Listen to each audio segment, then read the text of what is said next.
मौलाना साहब जो YouTube channel ज़रूर subscribe कंदा। असांखे घर में इस्लाम मिलियो, असांखे माँ जी गोद में इस्लाम मिलियो। इन जे करे कंहिं क़िस्म में कोई असांखे टेंशन न आहे। चाहे नमाज़ पढ़ीसीं ठीकु आहे, चाहे नमाज़ न पढ़ीसीं, कंहिं क़िस्म में कोई बि टेंशन न आहे। छाजे करे इस्लाम जे लाइ मुंहिंजे पीउ खे शहीद न कयो वियो आहे। इस्लाम जे करे असांजे माइटनि खे शहीद न कयो वियो आहे। इस्लाम जे करे मुंहिंजी औलाद ज़िबा न थी आहे। इस्लाम जे करे असांजी माइरुनि जे मथां तलवार न ली आहे। इन जे करे मुस्लमान खे हिन टाइम क़दुरु न आहे। पोइ चाहे नमाज़ पढ़ीसीं, चाहे नमाज़ न पढ़ीसीं, रमज़ान आयो रोज़ा रखियासीं, चाहे रोज़ा न रखियासीं, क़दुरु न आहे इस्लाम जो।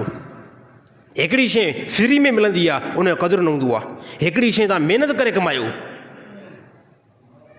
हिकिड़ी शइ तव्हां जान जे मथां ज़ोर लॻाए करे उनखे हासिलु कयो, यादि रहे, उन शइ जो क़दुरु पवंदो आहे।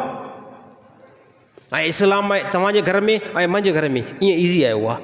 मां मुस्लमान, मुंहिंजो पीउ मुस्लमान, मुंहिंजो ॾाॾो मुस्लमान, मुंहिंजो परॾाॾो मुस्लमान, ईअं नसल जे एतबार सां असां मुस्लमान थींदा आहियूं। साहबा ईअं न हुया, हिकिड़े मज़हब खे छॾे करे ॿिए मज़हब जे अंदरि दाख़िल थिया। तव्हां छा था सम्झो?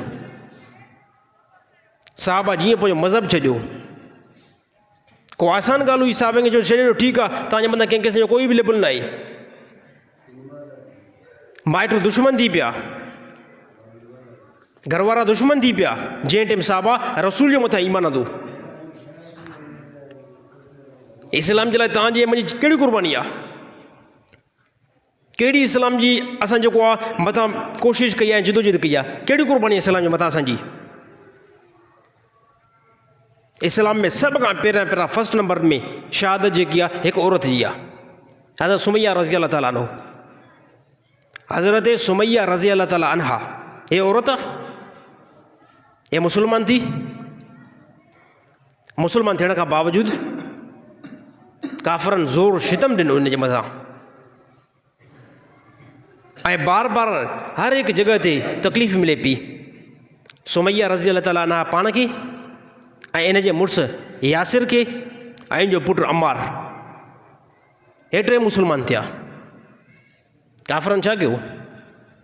सभ खां पहिरियां रसूलुल्लाह सल्लल्लाहु अलैहि वसल्लम जे दीन जे अंदरि, शरीयत जे अंदरि का बि औरत शहीद न थी सवाइ इन औरत जे। कोई सहाबी बि शहीद न थियो। हज़रत सुमैया रज़ी अल्लाह ताला अन्हा जी शहादत थी। उहा बि कीअं? उहा बि दर्दनाक थी। जेकॾहिं इहो मरहलो तव्हांजे मथां अचे ऐं मुंहिंजे मथां अचे, यकीन कयो असां इस्लाम खां हथ परे करे विझंदासीं। अगरि को असांजे माइटनि जे मथां, असांजी माउ जे मथां ऐं पीउ जे मथां अहिड़ो को ज़ुल्म करे, मां सम्झां थो अॼु की ज़माने जे अंदरि असां इस्लाम छॾे विझंदासीं। पर उनजी दिलि जे अंदरि जेकी आहे इस्लाम जी मोहबत वॾी मज़बूत हुई। हज़रत सुमैया रज़ी अल्लाह ताला अन्हा खे अबू जहल जो इस्लाम खां हथ परे कर, इस्लाम खां हथु खण, त तुंहिंजे लाइ भलाई थींदी हिन में। उनजो कंहिं क़िस्म जो कोई इस्लाम खां हथु परे न कंदुमि, जेकी ज़िंदगी आहे सो रहंदी, इन खां बाद में मौत आयो, कंहिं क़िस्म जो कोई टेंशन न आहे। अबू जहल छा कयो? ॿ उठ बीहारियईं, हिकिड़ो हिकिड़े पासे, ॿियो ॿिए पासे। हज़रत सुमैया रज़ी अल्लाह ताला अन्हा जी हिकिड़ो पेर हिकिड़े उठ में ॿधईं ऐं ॿियो पेर ॿिए उठ में ॿधईं, ऐं पोइ ॿुधाईंसि त हाणे तुंहिंजे लाइ बहितरु आहे त इस्लाम तूं छॾे ॾे, न त पोइ हिन ॿिनि उठनि खे भॼाईंदासीं। छा थींदो? छा थींदो? तुंहिंजो मौत वाक़ई थी वेंदो ऐं तकलीफ़ वारो मौत तोखे ईंदो। हे छा आहे? हे हिकु औरत आहे, हे हिकु औरत आहे। त छा फरमाई? चई कंहिं क़िस्म जो कोई टेंशन न आहे। नबी जे दीन जे मथां जेकॾहिं अगरि शहादत मिले थी, कंहिं क़िस्म में कोई बि टेंशन न आहे, अल्लाह ताला कामयाबी ॾींदो। अबू जहल घोड़ा भॼाया, इन खां बाद में हज़रत सुमैया रज़ी अल्लाह ताला अन्हा शहीद थी वई, ॿिनि हिसनि जे अंदरि तक़सीम थी वई। बयानु करणु अल्लाह जो कसम आहे इंतिहाई आसान आहे। तव्हां कन खोले करे ऐं टेक लॻाए करे ॿुधो था, इंतिहाई आसान आहे। बहितरीनु लिबास पाए करे असां जुमे में अचूं था ऐं सिर्फ़ु टेक लॻाए करे ऐं बयानु ॿुधूं था। केतिरो ॿुधूं था? अधु कलाकु ॿुधूं था ऐं पाण खे वॾो मुस्लमान था सम्झूं। कहिड़े क़िस्म जो ईमान आहे इहो? ईमान इन खे चइबो आहे त ॿिनि हिसनि जे अंदरि हिकु औरत आहे, औरत जो दिलि अञा ज़्यादा नरम हूंदो आहे। ॿिनि हिसनि जे अंदरि तक़सीम थी वई। छा था सम्झो केतिरो रतु निकितो हूंदो जिस्म मां? आंड्रा केतिरा ॿाहिरि निकिता हूंदा, दिलि केतिरी ॿाहिरि निकिती हूंदी। ऐं ॿुधणु इंतिहाई आसान, उहो अमल जेको उन टाइम जीअं साहबा ॾिठो हूंदो, जंहिं टाइम उनजे मुड़ुस इहा कैफ़ियत ॾिठी हूंदी ऐं जंहिं टाइम उनजे पुट उहा कैफ़ियत ॾिठी हूंदी, त उन जे मथां कहिड़ो मरहलो गुज़रियो हूंदो, उन जे मथां कहिड़ी कैफ़ियत गुज़री हूंदी। त इन जे करे चवां थो, उन साहबा खां नमाज़ इन जे करे न पई वञे,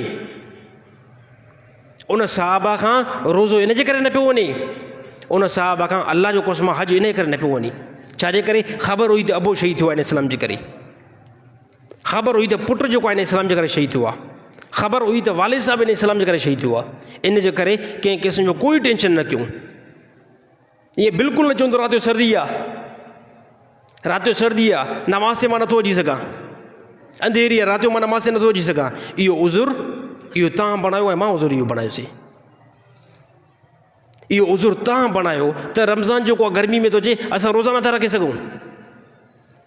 छाजे करे? इस्लाम तव्हांखे फ्री में मिलियो आहे न। कहिड़ो क़दुरु आहे तव्हांखे? क़दुरु 1400 साल पोइ ते जेकॾहिं हलो पोइ तव्हां क़दुरु ॾिसो।